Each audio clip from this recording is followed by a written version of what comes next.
स्वयं प्रकाश पुरोहित जी, जरा ये बताइए कि चिट्ठी लिखते हैं मल्लिकार्जुन खड़गे, कहते हैं कि डेरेक ओब्रायन का जो सस्पेंशन है उसको हटा लिया जाना चाहिए, ये संसदीय परंपरा का उल्लंघन है। सर जरा एक्सप्लेन कर पाएंगे कि जो डेरेक ओब्रायन कर रहे हैं या जो फिर महुआ मोइत्रा ने किया, वो कौन सी परंपरा का उल्लंघन आपको नजर नहीं आता है? सर क्या गलत किया डेरेक ओब्रायन ने, आप मुझे बताएंगे? डेरेक ओब्रायन ने क्या किया? आज देखिए 2001 में जब संसद पे हमला होता है, देश के गृह मंत्री का भी बयान आता है, उस समय तो इनकी ही सरकार थी, एनडीए की सरकार थी। उस समय जब संसद पे हमला हुआ, तब के प्रधानमंत्री, तब के गृह मंत्री, तब के जितने नेता हैं, सब बाकायदा संसद के अंदर में उसके बारे में बहुत चिंतनीय है, उन्होंने मुद्दा उनके ऊपर में बात की। मगर आज हम लोग जो मांग कर रहे हैं, देखिए ये एक डार्क सेल बना दिया गया है संसद भवन को। लोकतंत्र का आज जो काम हुआ है देश के अंदर में, जिस तरह से मनमाने तरीके से आप सांसद को लोग को हटा दे रहे हैं एक तरफा। आप देखिए रमेश भादुड़ी के साथ में क्या किया, कोई तरह की कार्रवाई हुई उनके खिलाफ?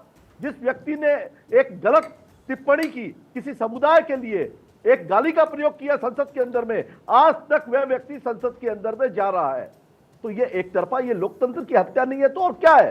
लोकतंत्र में जो लोग जा रहे हैं, हम लोग किस लिए जा रहे हैं? देखिए जो भी हुआ, बेरोजगारी का मुद्दा लेके कुछ लोग घुसे, आज ये चूक थी, गृह मंत्री की जिम्मेदारी बनती है अगर वहां पे कोई बड़ा पुरोहित जी उसको बेरोजगारी का मुद्दा लेकर कुछ लोग निकले मत बोलिए सर। यूएपीए के तहत उन पर कार्रवाई हो रही है, लोकतंत्र के उसी मंदिर पर हमले की कोशिश की गई है, इसीलिए बेरोजगारी का मुद्दा लेकर कुछ लोग निकले मत कहिए सर। इसको डिकोड कर दीजिए, इसको डिकोड कर दीजिए सर। इस तरीके की बातें उन आरोपियों के लिए मत बोलिए जिनके ऊपर यूएपीए के तहत कार्रवाई हो रही है। देश की सुरक्षा आपके लिए उतना ही बड़ा मुद्दा होना चाहिए, या उसमें सेंधमारी उतना ही बड़ा मुद्दा होना चाहिए जितनी की सरकार के लिए है सर।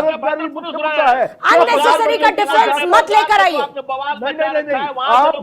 आप मुझे बोलने दीजिए, ये बीच में अब आगे बोलने के लिए जब मेरी बात चल रही है। बेरोजगारी अगर मुद्दा नहीं होता, क्यों प्रधानमंत्री जी चुनाव में जाते हैं राजस्थान में और बोलते हैं कि 450 रुपए मैं सिलेंडर कर दूंगा? बेरोजगारी का मुद्दा होना पुरोहित जी एक अलग बात है। सुनिए सर, सुनिए, बेरोजगारी का मुद्दा है, मुद्दा बिल्कुल है, लेकिन बेरोजगारी के मुद्दे पर कुछ लोग संसद में सुरक्षा में सेंधमारी करेंगे क्या?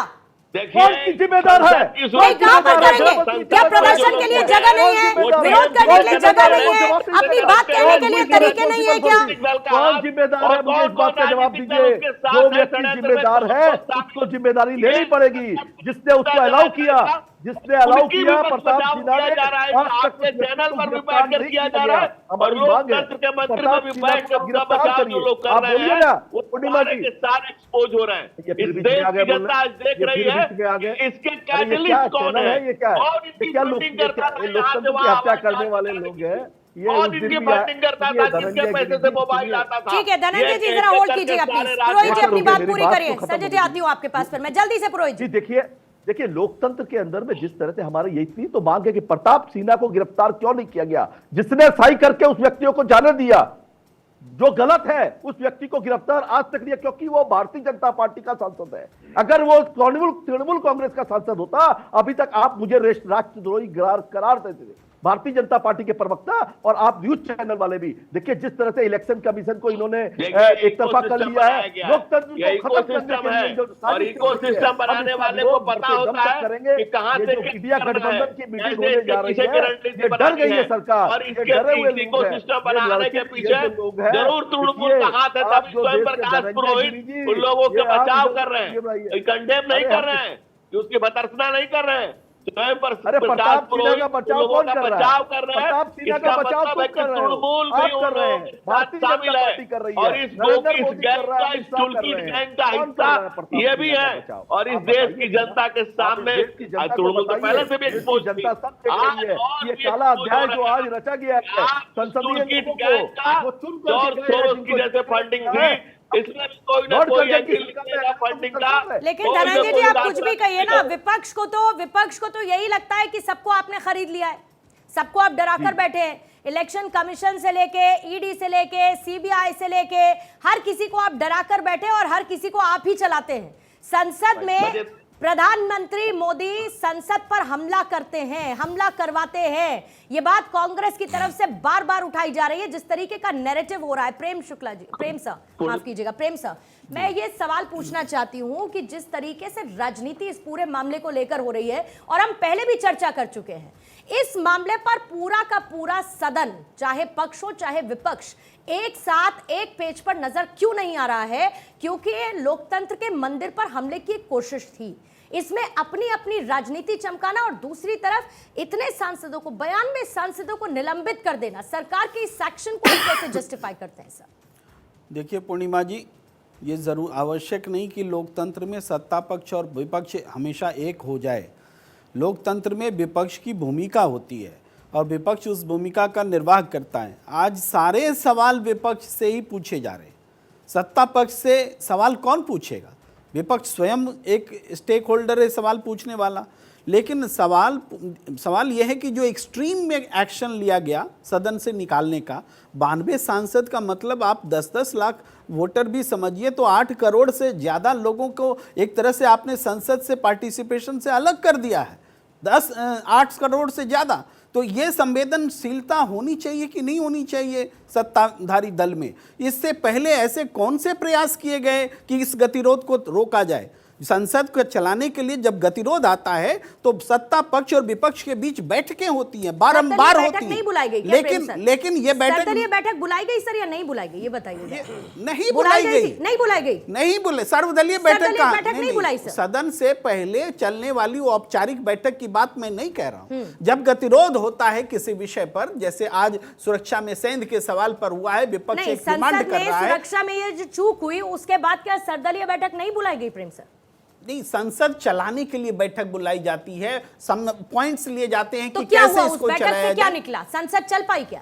यही तो कह रहा हूं, प्रयास होंगे तब ना। क्या प्रयास नहीं हो रहे ना, प्रयास नहीं हो रहे। एक बैठक क्या होता है, दिन में 3-3 बार बैठकें बुलाई जाती हैं, स्पीकर बुलाते हैं, संसदीय कार्य मंत्री बुलाते हैं, क्या बुलाए गए? नहीं बुलाए गए। तो सीधे एक्सट्रीम डिसीजन ले लिया गया हटा देने का। 92 सांसद कोई मजाक थोड़े हैं।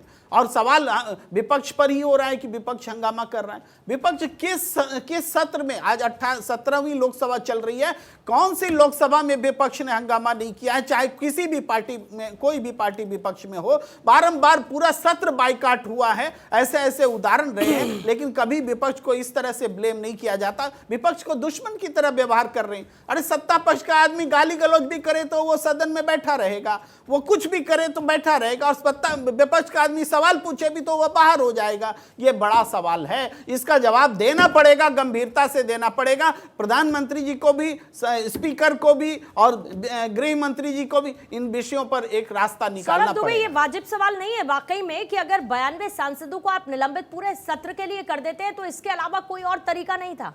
और जो गतिरोध अगर पनप रहा था तो उस गतिरोध को खत्म करने की तमाम कोशिशें जो मुमकिन हो पाती, क्या वो की गई? देखिए, संसद में जिस प्रकार से घटना घटी वो बहुत दुर्भाग्यपूर्ण थी। उसके बाद जिस प्रकार से उस पर राजनीति हो रही है वो और भी ज़्यादा दुर्भाग्यपूर्ण है। अभी जिस प्रकार से आप कह रहे हैं कि अभी प्रेम कुमार जी कह रहे हैं कि वो इतने करोड़ लोगों का नेतृत्व करते हैं वो सांसद, क्या उनको अगर नेतृत्व करते हैं तो उस जनता की आवाज़ को क्या वो रखने के लिए सदन में आते हैं? जब सदन में आप आते हैं, आपका व्यवहार जो है वो किस प्रकार का रहता है? आचरण जो है, जो एक सांसद है वो बेल पे चढ़ना, बेल के अंदर घुस जाना, पोडियम पे चढ़ जाना, ये कागज फेंकना फाड़ करके, ये क्या तरीका है सांसदों का? लेकिन तरीका तो सौरभ जी ये भी नहीं है ना कि 2 लोग आए और दर्शक दीर्घा से कूदकर सीधे अंदर सांसदों के पास चले जाएं। उस पर जांच, तरीका तो ये भी नहीं है ना, उस पर जांच हो रही है, वो दुर्भाग्यपूर्ण घटना है और उस पर पूरी एक कमेटी बनाई गई है जो जांच कर रही है। तो उस पर जितने भी सांसद हैं, देखिए 1974 में भी एक घटना घटी थी। एक जो है, एक व्यक्ति गुप्ता करके एक व्यक्ति थे जो सांसद में आकर के इसी प्रकार का व्यवहार किया था संसद के अंदर, और कुछ उन्होंने सामान भी निकाला था, वो बम या बंदूक जैसा था। उस पर फैसला यह लिया गया था कि जो लोकसभा के अध्यक्ष हैं उनकी बात सभी सांसद मानेंगे और उनकी बात जो होगी वो निर्णायक होगी।